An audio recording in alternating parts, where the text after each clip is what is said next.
क्या वाकई आप कुछ नहीं लेंगे मुराद भाई?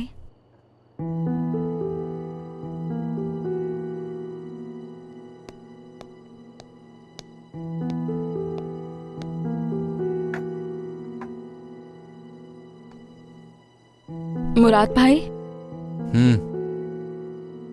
क्या कुछ हुआ है? नहीं, क्यों? मैं आपको आवाजें दे रही थी, आपने सुनी नहीं? नहीं, वो मैंने नहीं सुना। तो ये जो फरहत के... वो मेरे जहन से नहीं निकलता, हर वक्त उसी को सोचती हूँ। मैं इस सदमे से कैसे निकलूंगी मुराद भाई? नवाल की जुदाई का भी दुख है, एक प्यारा दोस्त खो दिया और एक प्यारी बहन भी। वक्त के साथ सब कुछ ठीक हो जाता है, उसकी यही खास बात है।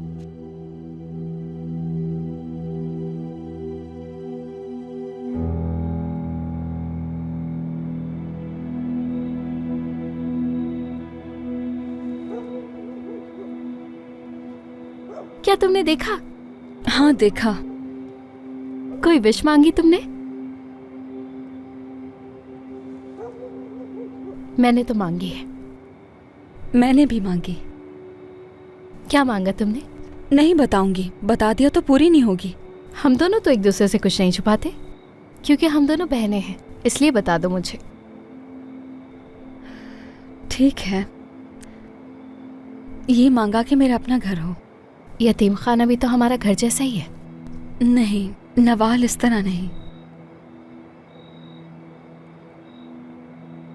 फरहत के साथ। दुआ है कि उससे मेरी शादी हो जाए।